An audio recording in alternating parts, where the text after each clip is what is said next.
Hello, and welcome to Plastics News Radio.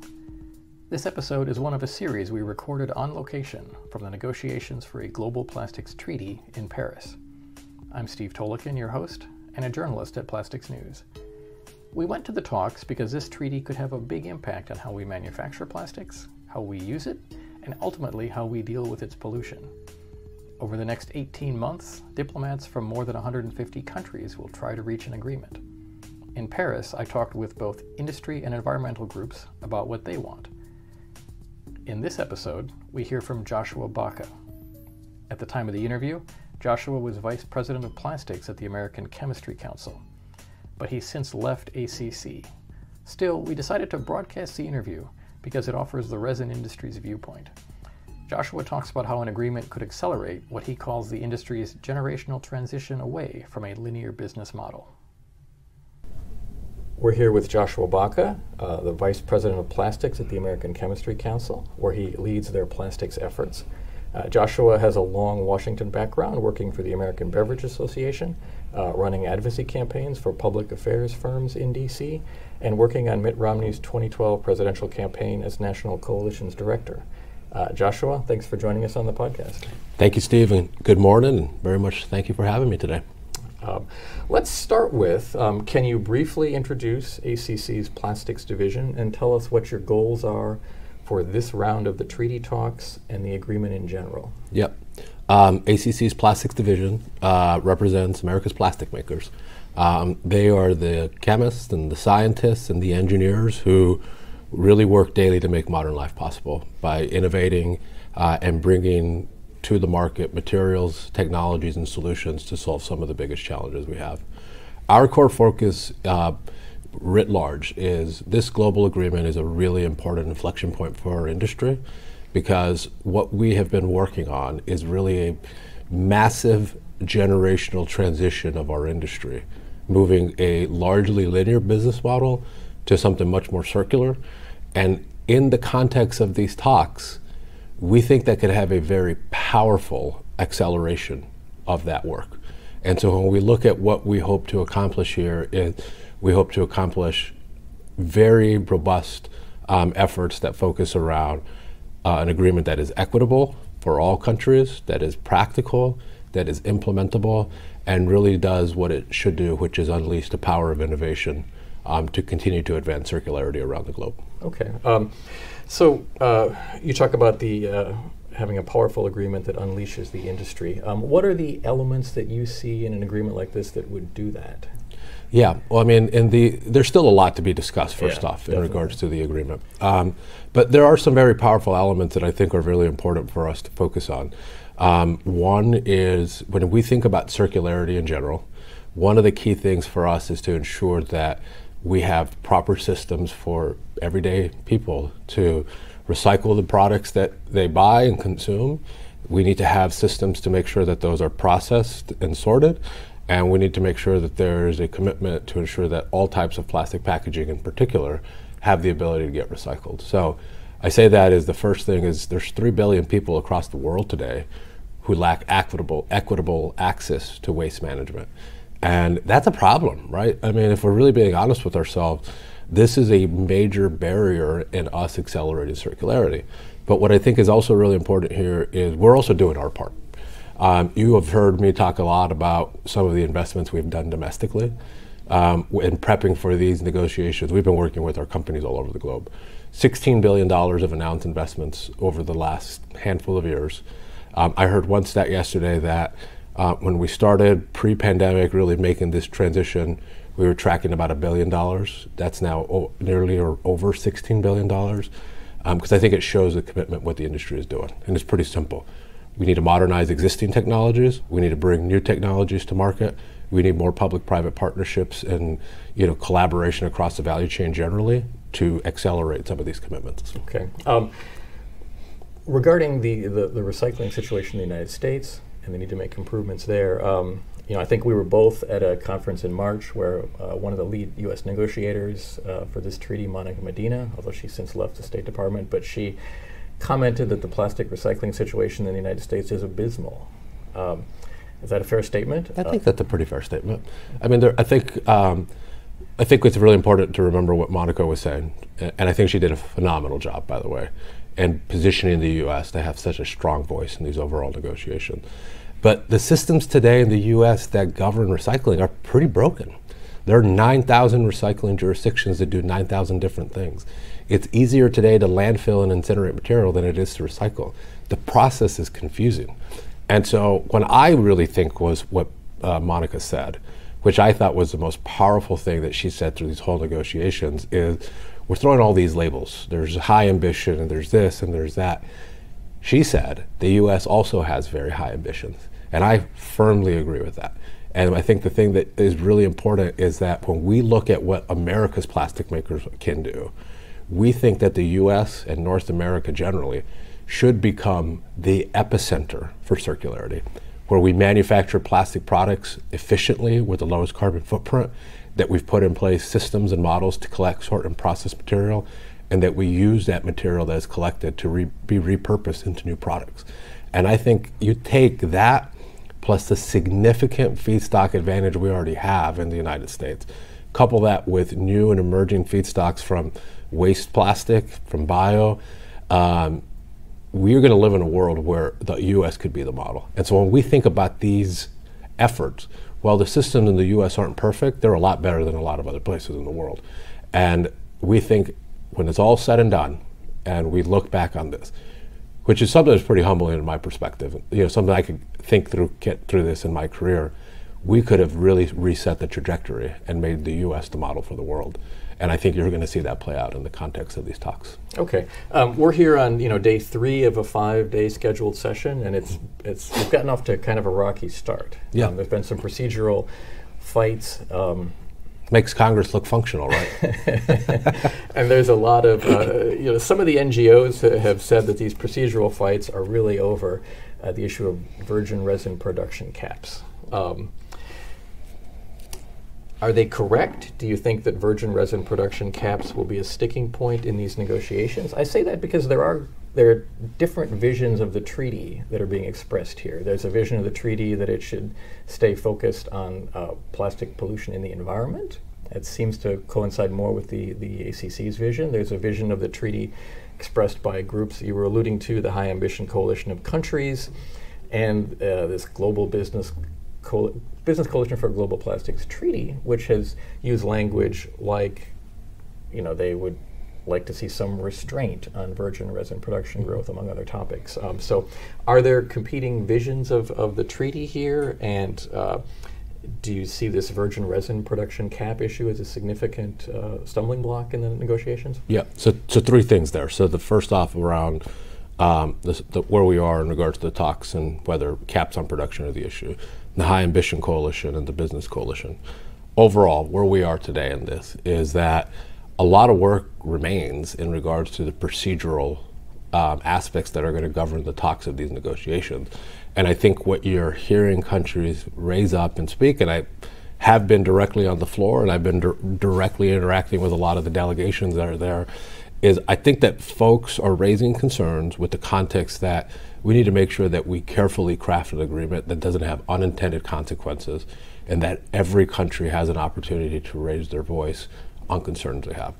Is that about production caps or not? I really frankly don't know that. I think it's about a lot of things. I think there are geopolitical things going on here that have nothing to do with plastics. I think it has a lot to do with the sovereignty and the power of individual governments to make their choices. I think it has to do probably with some political posturing.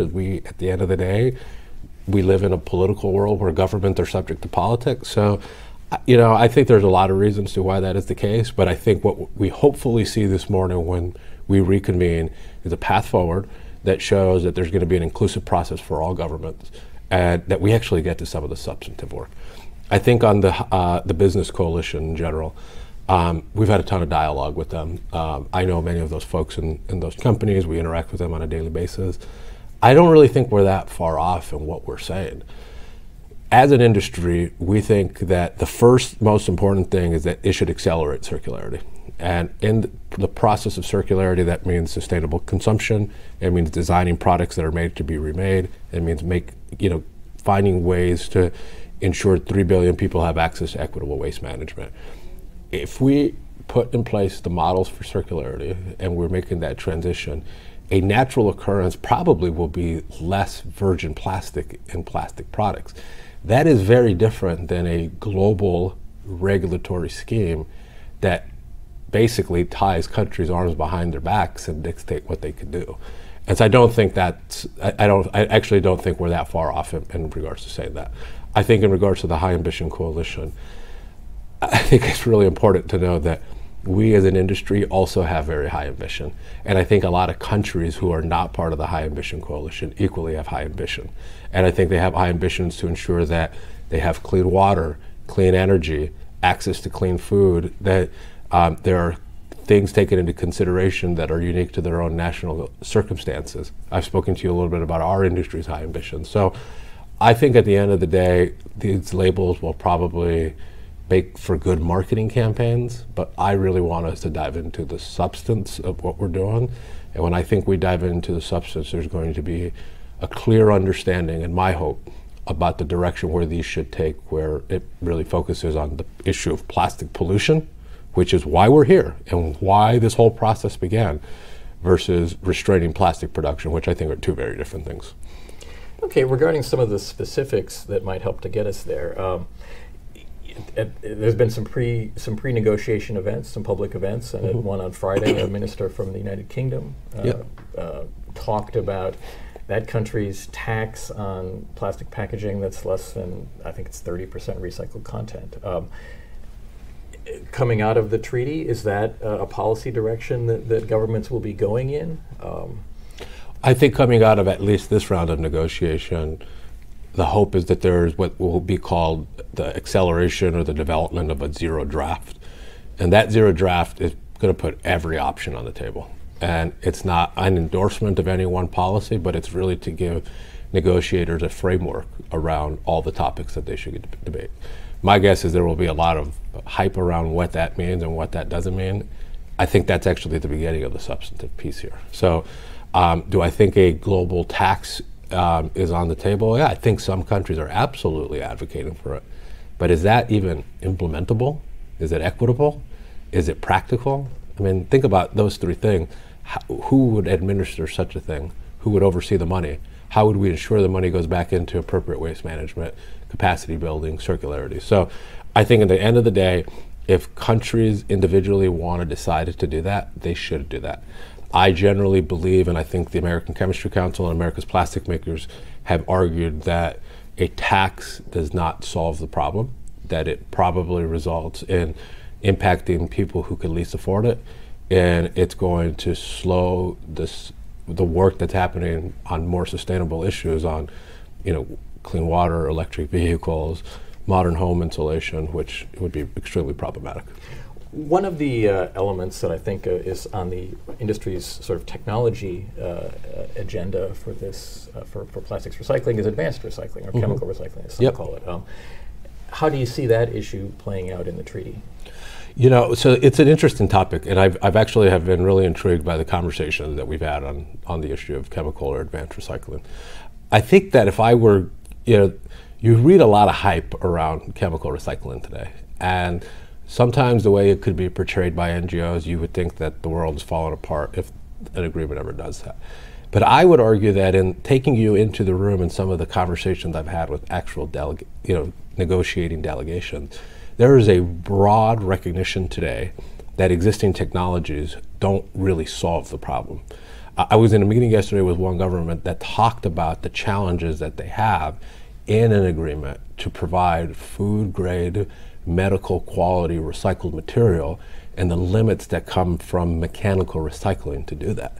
And so there was a recognition that chemical recycling technologies or future advanced recycling technologies were going to be needed to meet those aspirational goals. And I think this is a really important issue, because I think the issue of chemical recycling and virgin caps or virgin production caps are actually pretty closely tied together. I think you have a lot of NGOs here today who are not practical, who don't want something implementable, who don't want something equitable, are arguing that those two things are closely linked. If industry is really successful, which we will be, in accelerating chemical recycling, this means the industry thrives overall. It's a really important piece of the overall piece. If it doesn't, then all of the things that they are advocating for, which is really the elimination of the industry and the products we make, then that would not occur, right? And so I just think that these things are going to be closely linked. I think governments are recognizing that they need an all-of-the-above approach. One of the things that we get asked all the time in these delegation meetings is, what as a country can we do to further accelerate the use of chemical recycling? And one of the things we say is, market signals matter. Regulation, certainty really matter. There's investments happening all over the globe, but if we, as a business, if you're a private business, are you going to invest somewhere where you're uncertain if it's going to count, if it's going to be regulated out of existence, and if the end product will be counted as recycled material?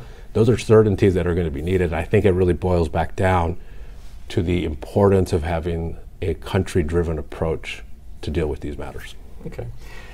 Can you take us for a little bit inside the room, so to speak, at a negotiating session? What is day-to-day existence like here for you at a plastics treaty negotiating session? You're running from country to country delegation meetings, or what's going on? It's a lot. I actually have found it to be, I find these to be very intriguing, to be quite honest with you, and they're very interesting in general. There's two ways that we are interacting here. Organizations like ACC, the International Council of Chemical Associations, that's a tongueful, or ICCA, the World Plastics Council, and a bunch of others. There are a lot of accredited organizations here. The way the process works is a limited amount of badges give you access to the floor with delegations depending upon what's happening. And then generally you're here in the halls and you're running into delegations and their teams and whatnot. On the floor yesterday, the plenary session went most of the day over procedure. You have great ability to just walk up to delegations and have conversations with them and understand what questions they have, what resources they have. And then in addition to that, we are having bilateral meetings with countries all across the globe. And the questions that they ask us are, one, what are your plans to help accelerate circularity? Two, how can we help do that? Three, what are the unintended consequences of an agreement that goes bad? I think those are pretty common things we hear. And then I think at the end of the day, to put a bow on it, I think generally there's a broad recognition from countries all over the globe that industry needs to have a seat at the table because they can accelerate and unleash the innovation. And frankly, we have some of the smartest people in the industry do those things. And so I think that there's that broad recognition. I actually think, Steve, it's a really important point just to emphasize here the difference between how industry is engaging and how NGOs. And I think NGOs are not all created equal, just to be very clear. There are some very pragmatic, realistic NGOs who I think do have good interests and good intentions at heart. But I do think there's another group of people who say, like, industry should never be involved and they're the worst people in the whole wide world. I just think it shows the lack of seriousness to solve the problem. To solve big problems, you need to get everybody together and find that common ground. And I think we're seeing that really play out with our direct interactions. Okay. To pick up on language you just used a minute ago, let's put a bow on this podcast, and let me ask you one final question. We've talked about the differences in some of the negotiating positions going on. Are there also areas of agreement that you see emerging that we might, are there some broad areas that you think there is agreement on how to approach the problem? Yeah, I think there's broad agreement that there needs to be the use of more circular feedstock. There needs to be the issue of sustainable consumption being addressed at the local level to ensure countries are using products to meet their needs. I think there's a lot of discussion on the need to ensure that industry is designing products that are circular and recyclable. And I think there's a lot of agreement that to get waste out of the environment, we need access to equitable waste management. I think there's a ton of agreement on those types of things. I also think the bow around all of that is that there's also a broad recognition that plastic has the lowest carbon footprint compared to any other material. It's going to be critical to achieving the UN Sustainable Development Goals. And it will be critical, particularly in the US context, and frankly in every context, not the US context, to achieving cleaner energy, solar, wind, all of the above approaches here that we're working in. So I think that's going to be where all of this kind of land and where that common ground is. Okay, well, on that note, let's put a bow on the podcast, not to overuse a metaphor, but thank you for joining us, Joshua. We appreciate it. Thank you, Steve.